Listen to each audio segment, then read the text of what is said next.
This is An American Workplace, a podcast dedicated to rewatching and discussing NBC's beloved mockumentary series, The Office. My name is Katie White, and joining me as always is my good friend and co-host, Chad Hopkins. Hi, Chad. How are you? I'm doing okay, Katie. Are you feeling any better? I am speaking again, so it's good. That is a plus. Thanks to everyone for your patience. Yeah, just a cold flu from hell, so it was nice to have a couple of days off to rest and very, very needed. So thanks for your patience. I appreciate it. Yeah, I was camping all of the Thanksgiving week and into the Sunday after, and then I came back from work, and so we had delayed our recording until Wednesday night, and then it was just, you were dying in the middle of the week. So we had to delay just to preserve you and to preserve the quality of the episode a little bit too, but I think it was definitely worth you getting a couple extra days rest. One more piece of housekeeping. At the end of episode 19, we mistakenly said that we would be covering both The Convict and A Benihana Christmas in this episode. But A Benihana Christmas is actually a double episode. It is episodes 310 and 311 of The Office, so we're actually covering that in a separate episode in episode 21. So today will just be The Convict.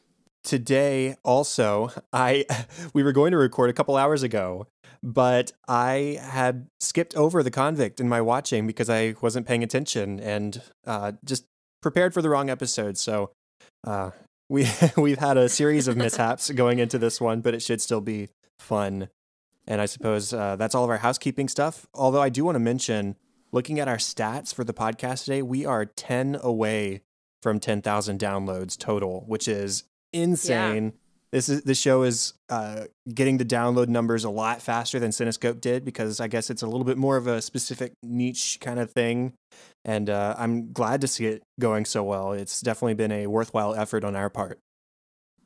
10,000, that's crazy, at 20 episodes today. So yeah. Thank you all very, very much for your listens and your downloads and emails and everything. We really do appreciate it. Yes. Well, let's go ahead and get started. We are talking about The Convict, which is episode 309 of The Office. It aired on November 30th of 2006, just a few days ago. It was the 11th anniversary. It was directed by Jeffrey Blitz and written, very special, by Ricky Gervais and Stephen Merchant, who were the showrunners and writers for the UK version of The Office that this one is based on. And this is the only episode of the US series run that was written by them. So very special episode here. And how about you talk about what happens in this one, Katie? So in The Convict, Michael learns that a Stanford transfer, Martin Nash, is an ex-convict.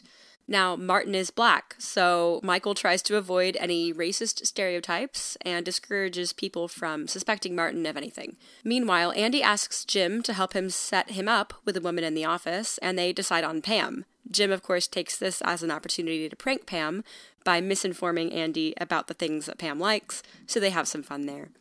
Martin tells the office that he was incarcerated for insider trading, and that prison wasn't like it's made out to be on TV. In fact, there are even some perks in prison.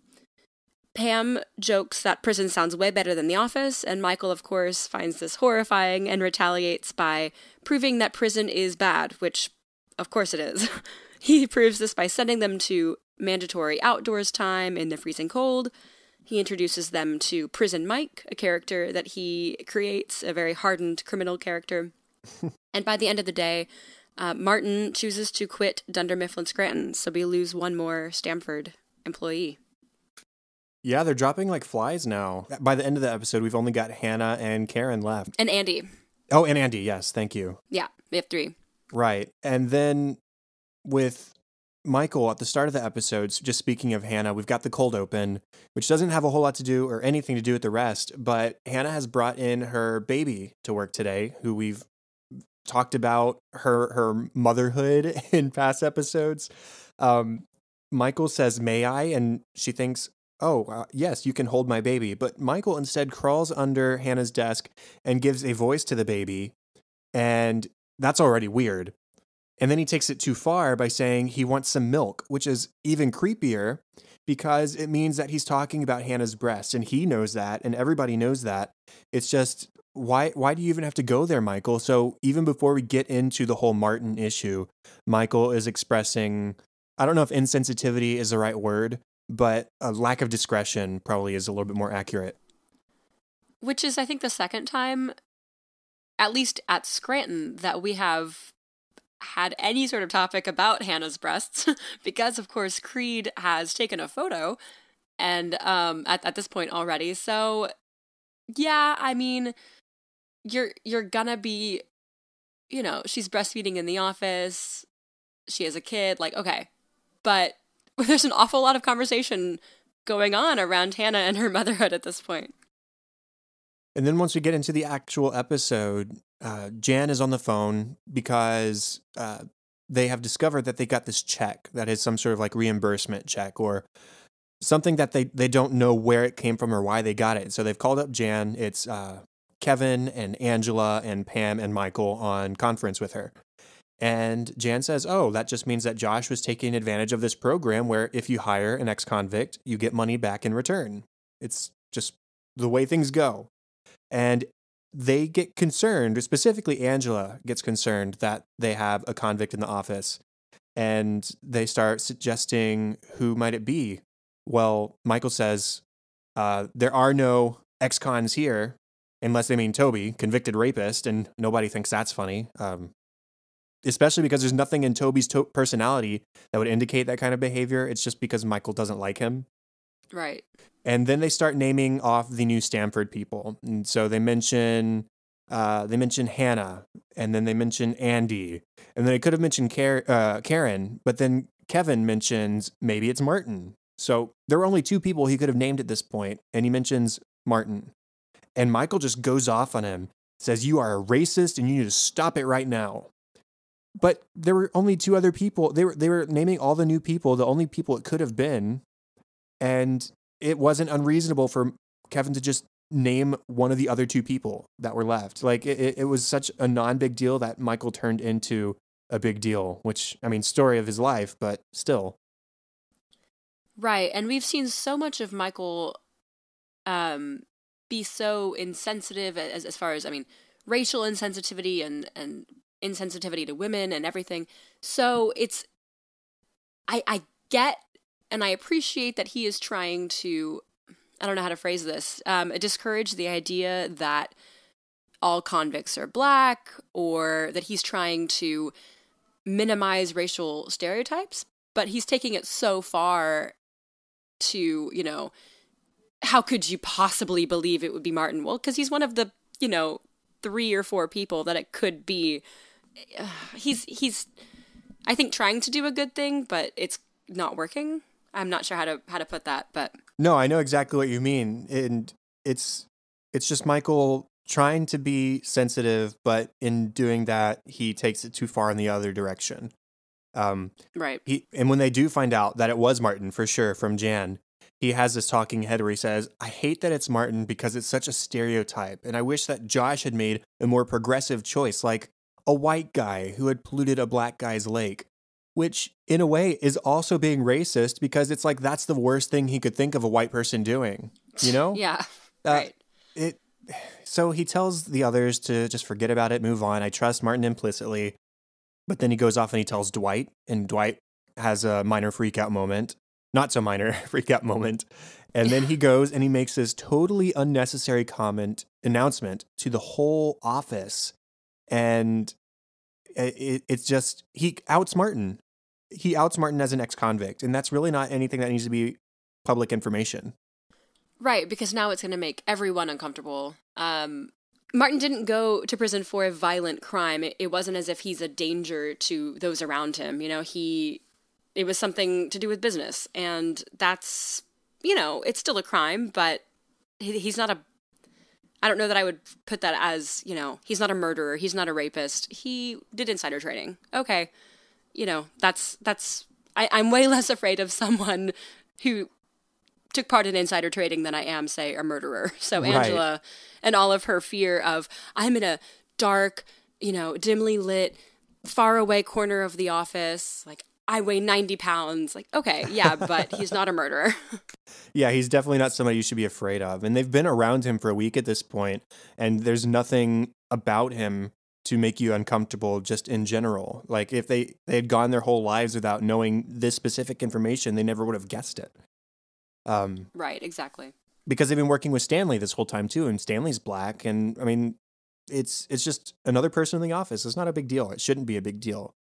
And then the word does get out, or Michael, like I said, announces it to the office, and Martins decides to sort of ease the tension by saying, well, do you want to know what it was like? So he starts telling everybody, and the parts that he shares are actually pretty nice. I mean, you forget about the lack of a social life and the lack of the freedom to come and go as you please. It does sound kind of nice, but he's sharing the nice parts. It's still prison. And Pam does make the joke, oh, well, it does sound better than here. It sounds better than Dunder Mifflin. And Michael starts getting very uncomfortable. Well, that's not true. He decides to implement changes to make it more like prison. So they go outdoors in the freezing cold, and then he puts a TV in the break room.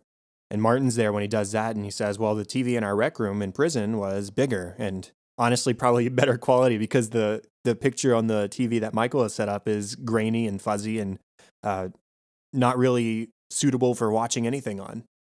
Right, and Michael is horribly offended that anything could be better than Dunder Mifflin Scranton. I mean, this is his home. This is his paradise, it seems. It's baffling to him that anything could be better than this. And, of course, yeah, I mean, there has to be some perk in prison, unless you're in solitary confinement. Like, yeah, you're going to have occasional TV time. You're going to have outdoors time. But what Michael is forgetting is that when they are done with their job at 5 o'clock, they get to go home to their families and go out to eat and do all the things that free people get to do. And you don't have to work this job. This is something that you chose to do. You could, if you hate this job, you can go get another job. And prison is not like that. So he's just kind of forgetting that Martin is kind of sugarcoating his time in prison, probably to lessen the impact on his coworkers. Like, hey, it wasn't that big a deal. I'm not a bad guy. Mm-hmm. And we also have to remember that a large bulk of people in prison are in there for nonviolent crimes. And really the goal of prison is to reform them and put them back in society, So those nicer aspects where they are able to take classes or able to be productive in some way in prison without it being overly punishing. I mean, yeah, it's a punishment, but it's also meant to make you a better person when you come out. Because most people do or should come out after X amount of time. After they've done their time, then you're out. So those are part of the nicer parts as well. It's not meant to be sensory deprivation or anything like that. Well, all this starts going on. Michael gathers everybody in the conference room and introduces them to a classic character of The Office, Prison Mike, who brings out all of the prison stereotypes he knows: cursing, violence, rape, bad food, and Dementors? I don't remember Dementors being a part of prison or real life, for that matter. Well, you've never been to prison, Chad. Apparently so not. How could you know? Yeah, Prison Mike is one of my favorite Michael characters. He wears this purple bandana, which is the only thing that differentiates him, I think, from regular Michael as far as costuming goes. He's this overly tough, rude guy. He screams at Phyllis. He calls Angela names. I think my favorite thing, though, is that he calls Ryan de Belle of de Ball. Because Michael just can't not have a little crush on Ryan. Even Prison Mike has a little crush on Ryan. So yeah, that's when he's talking about like the possibility of gay rape. That is such a stereotype of prison, male prisons at least. And yeah, just too far. Ryan gets very uncomfortable with that, naturally more uncomfortable than normal, because Michael is talking about rape and he says, don't drop the soap. Well, we won't get into that, but Michael, just too much Michael. But then after he's gone through his whole prison Mike shtick, Martin says, well, that didn't remind me of my experience at all. So Michael locks them in the conference room and calls them babies, to which my thought was, who's being the baby here? Who's throwing the tantrum here, Michael? You are.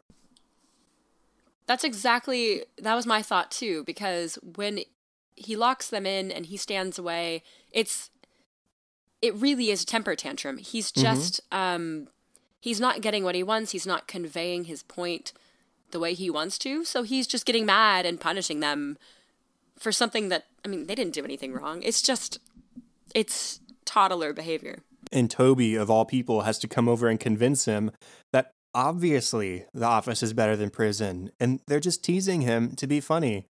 And then when Michael considers it in that light, he actually does sort of crack a smile and laugh like, oh, man, they got me. And he lets them out and tries to joke with them and says, wow, this has been a long day. How about you all leave early for good behavior? Right. Yeah, it's too much. And Martin quits because of everything that happens this day. And Michael then has this talking head saying, Martin went from being a convict to my friend, and then back to a convict, then to a nuisance, to be honest, and then a quitter. And I won't miss him. And it's not because he's black. To which, again, my response is, this whole day was because Martin was black. You trying to avoid racism caused racism. Right. There has to be some sort of middle ground, and Michael has not found it yet. That's a good point, and I hadn't quite thought of it that way, but all of this tension and discomfort was caused by Michael first trying to minimize Martin's time in prison. Like, yeah, he is a convict. It had nothing to do with the fact he was black. Not at all. And then his overcompensation is what started this whole snowball. So absolutely, yeah. Another side story here is with Jim messing around with Andy and with Pam. But first off, they make acknowledgement of the fact that him and Karen have officially started dating at this point, after they sort of hinted towards it in the merger. They went out for drinks at the end of that episode. But he says he's not ready to talk about it openly yet. And I would assume that's because really the wounds between him and Pam, though it's been several months at this point, they're still pretty fresh. And during that talking head where he's talking about how the fact that him and Karen are together, it's juxtaposed with Pam sort of glancing forlornly over at Karen and Jim hanging out together at the copy machine.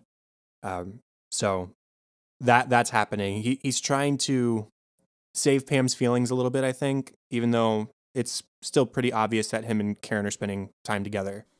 I do like that Jim is finally able to joke around with Pam again. I don't think since Jim has come back, they've really had a chance to joke around.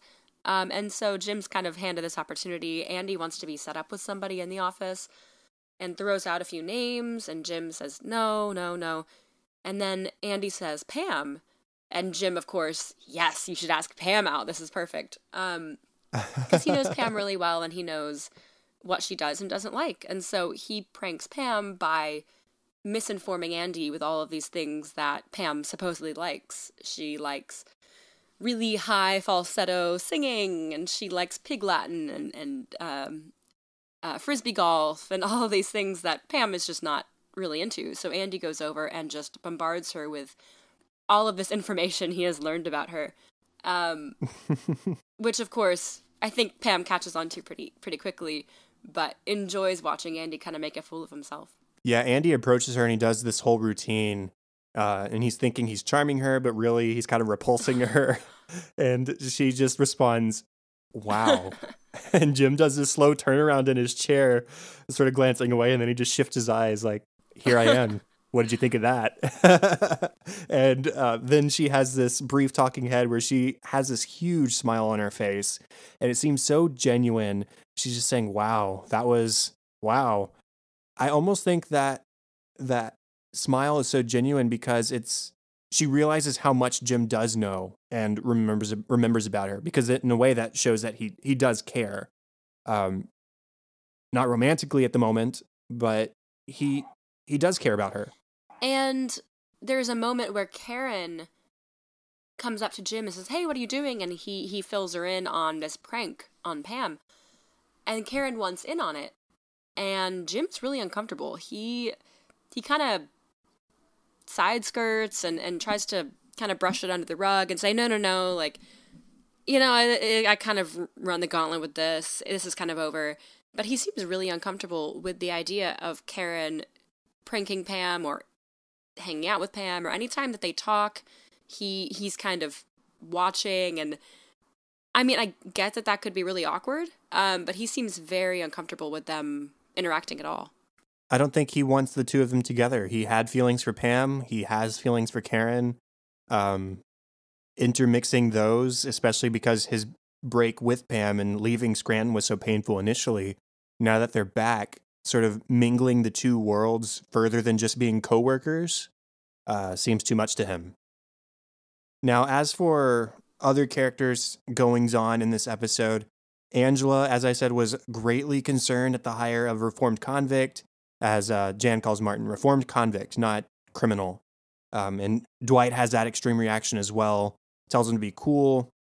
And he does stuff like tries to entrap Martin in a crime. He sticks money in his back pocket, sort of hanging loosely out, and then backs up against Martin to see if he takes it. It's too much. There's a lot more with the two of them that happens in the deleted scenes that I'm sure we'll talk about. But Martin takes all of this really in stride for most of the episode. He's cool, he's collected, he's open and honest, and really doesn't take offense for most of the episode to what Michael's saying. But I also think he expresses a little bit of naivete, at least in regards to dealing with Michael specifically. He's only been there a week, still hasn't really figured things out. He should have just agreed with Michael that prison was horrible, that his awful prison Mike shtick was completely accurate and gone on with his day. And Michael would not have gone so far with this. Or if he hadn't talked up prison earlier, maybe we never would have even met prison Mike. So in a way, I want to say thank you, Martin, for being a little bit naive and heightening the situation to the fact that we meet prison Mike. But at the same time, he probably wouldn't have quit by the end of the episode if he hadn't talked Michael into such a fever pitch. And of course, Martin, as you said, doesn't know Michael very well. So with any normal person, with any normal boss, I feel like you probably could have been like, hey, that's actually not what prison was like. And they would have either said, oh, interesting, or asked you more about it, or, tried to correct their point of view. But Michael doesn't do that. So, of course, Martin doesn't know Michael, and Michael is spurred into this whole dramatic day of proving that he knows what prison is like. So, yeah, I guess Martin now kind of understands a little bit more about Michael and won't have to deal with him anymore, of course. But he looks so sad at the end of the episode when he's packed his things in his box and is walking out. Just earlier in the episode, when Michael first approaches him before he makes the announcement, he says, oh, yeah, things are going well, just sort of settling in. And by the end of the episode, he settled out, unfortunately. He does look pretty depressed. Now, one more character that I have to mention, I don't know if you have any others to talk about, but we have Hannah, just a couple moments in this episode. There's the very beginning, that cold open I mentioned earlier, where Pam comes up and says the baby's cute and very naturally assumes that her baby is a girl because he's wearing pink. And Hannah gets offended and says it's his favorite color. Now, I'm not one to necessarily over-promote gender stereotypes. I mean, there's nothing wrong with a guy wearing pink, but there was nothing wrong with Pam assuming that a baby wearing pink would be a girl either, because yes, that is the stereotype. That's just the way it is. And babies they all look the same. They do. And I don't really know any less than 1-year-old who can express what a favorite color is either. So there's that as well. Yeah.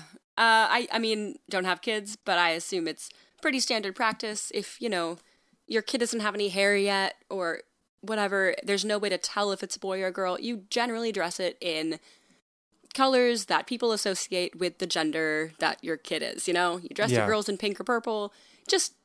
I feel like that's something that people do so that people know if they're looking at a boy or a girl. Now, I may be generalizing here, but it wasn't crazy to assume that the kid was a girl. But yeah, Hannah got super defensive. Yeah, or if you are going to dress him in non-typical, non-stereotypical colors, just don't get offended if somebody does make that mistake and gently correct them. Oh, no, I think he looks good in pink, so he wears pink, and that's fine. Anyways, later in the episode, after Prison Mike has locked everybody in the conference room to punish them, Hannah somehow escaped that situation and was sitting in the office caring for her baby. And Kevin is knocking on the door trying to get her attention. And caring for the baby, trying to get him to go to sleep, I suppose. And she like shushes Kevin and gestures toward the baby like, can't you see I'm busy with something? Obviously, this baby is way more important to her than anything else in the world. And we could have surmised that from our earlier experiences with her as well. But this episode really locked that in when her baby was actually here.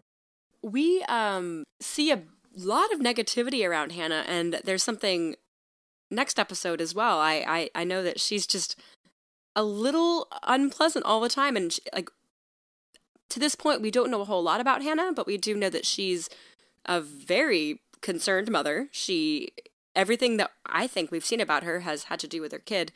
And I don't think I've ever seen her smile.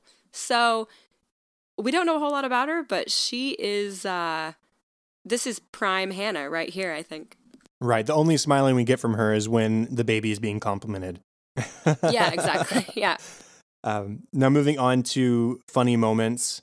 Michael, when he makes his announcement about how he trusts Martin implicitly, he says, name a white man you trust and I'll name a black man I trust even more. And so Pam says, my dad. Michael says, Danny Glover. Jim says, Jonas Salk, who invented the polio vaccine, I believe. Michael says, who? And so Jim goes with a little bit more mainstream choice and says, Justin Timberlake. And Michael says, oh, that's easy, Colin Powell. Then Karen, oh goodness, says Jesus. Yep. Which is a whole separate. Yeah, that's a whole separate discussion, but bottom line, Jesus was not white. He was not white. Michael responds with Apollo Creed, who is not a real person. So there's that. He's run out. Yeah. So good. I love that moment, especially the whole Jesus Apollo Creed. That's my favorite one. That's the best one. I love when Creed is playing with Hannah's baby and he's dangling a chain of paper clips in front of the baby. And Karen says, you can't give paper clips to a baby. He could swallow one. And Creed, with like hearts in his eyes, he's kind of gooing over the baby and says, oh, that's okay. I've got tons of them. As if losing a paperclip is what Karen's worried about. That is so good. I love Creed. I know I say that every time we mention a Creed moment, but it really is true. Every single moment with Creed makes me smile a little bit. I love the Michael talking head where he tells the camera to picture Convict, and he says what he is wearing, and he says something ordinary like, yo, that's shizzle. Okay, that's not ordinary in my experience, but whatever. And he says, who are you picturing, a black man? Wrong. That was a white woman. Surprised? Shame on you. Well, yes, I'm surprised because you were using he pronouns, Michael, when you were describing this person. That's always bothered me too. Yeah. I love how concerned Kevin is when he learns that Martin was convicted for insider trading. Kevin has a talking head and he says, you know, that sounds an awful lot like what I do here every day. Now I'm wondering if Kevin is taking part in insider trading or if he doesn't quite know what his job entails and he thinks he's doing insider trading. I'm not sure, but yeah, he's definitely concerned about his future.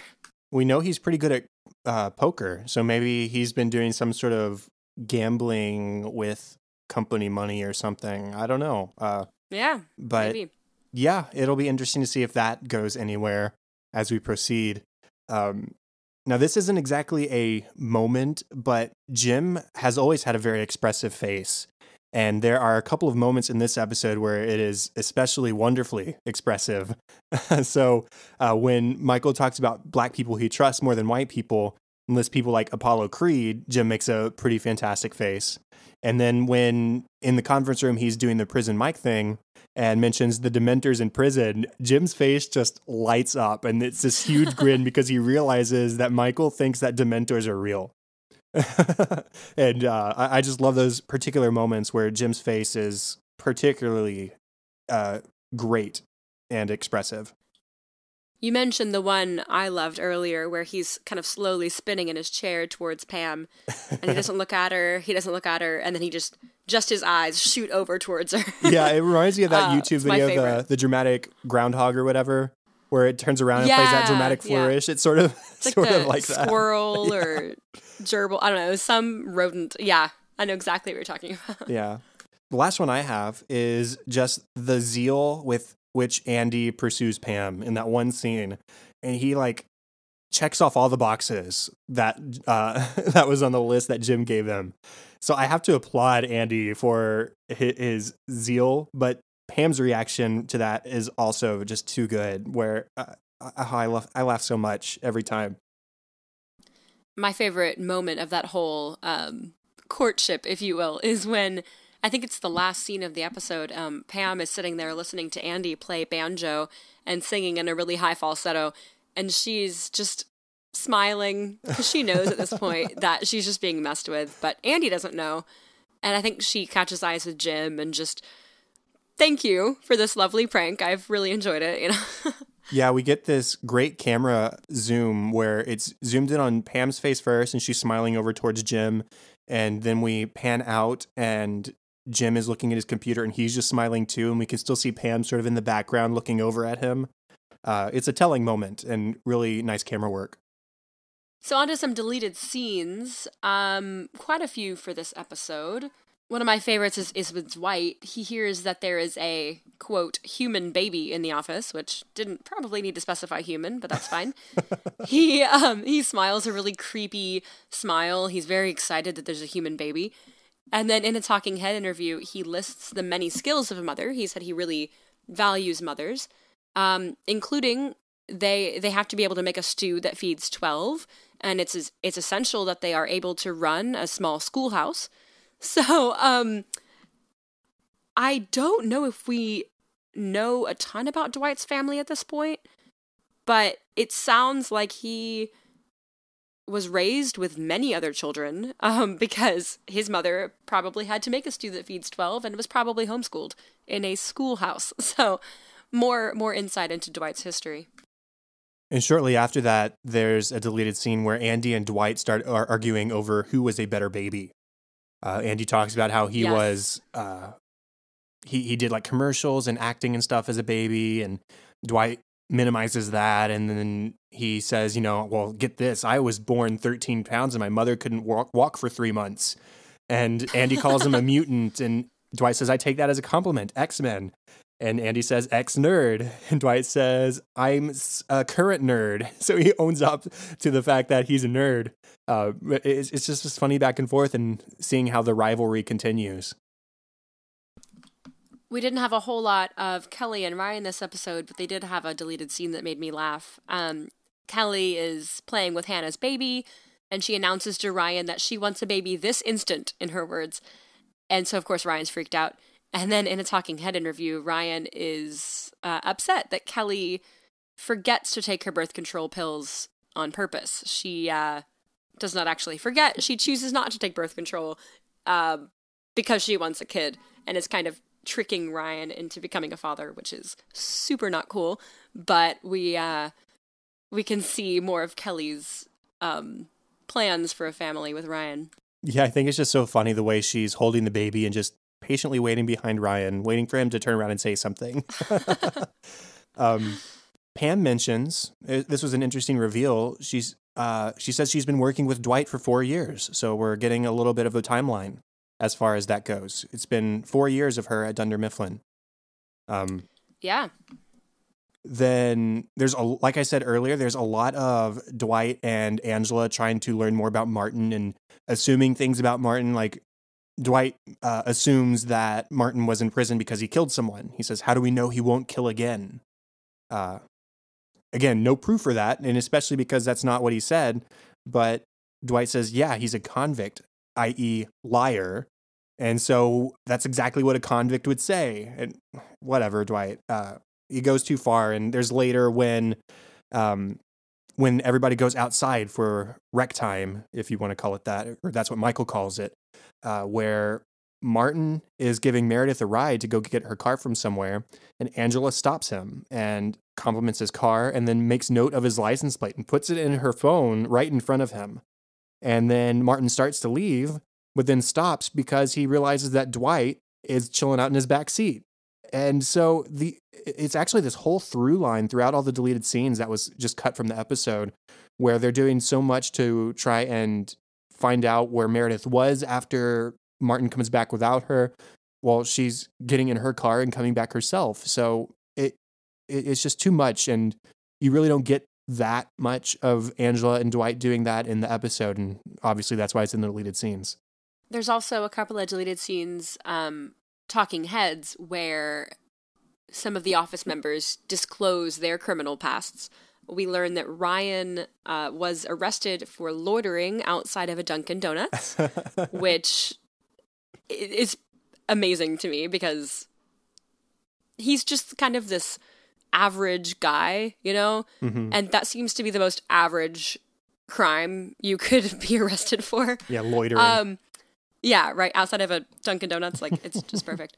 And Creed talks about his time in prison. We don't learn why he was imprisoned, but we learn that he got his name Creed from prison.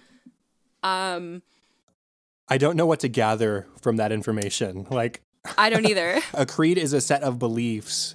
I mean, that's literally the definition. So I don't know where he would have gotten that nickname from prison. But he also talks about Pruno, which is a wine that they made in prison in toilets from fruit, sugar, and ketchup. And he says he misses that stuff. There's better stuff out here.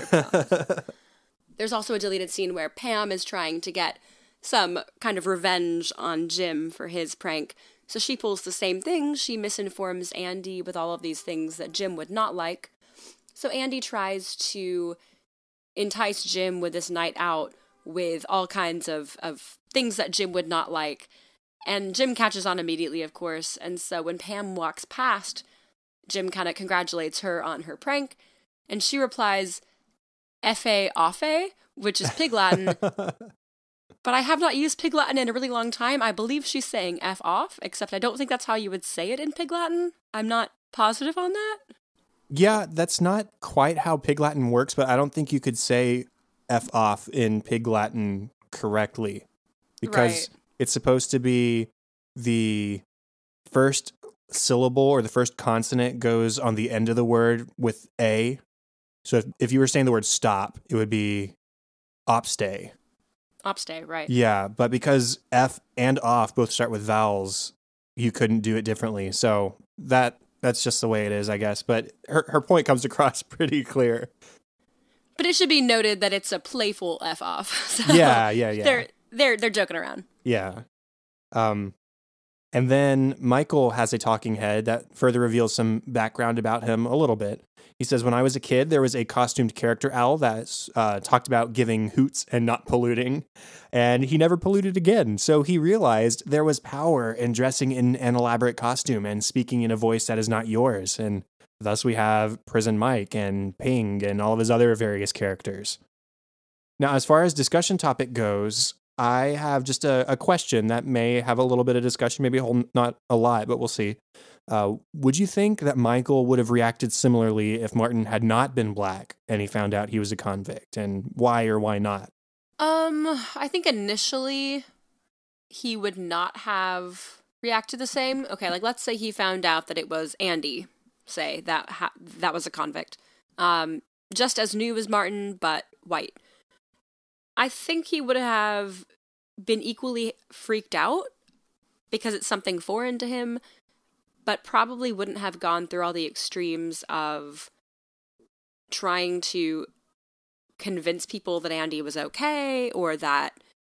I think a lot of the hype was Michael not talking about the fact that Martin was black by talking about it, if that makes sense. Mm-hmm. Do you know what I mean? Yeah.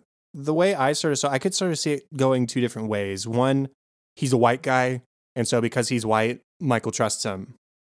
But also just the fact that he's a criminal.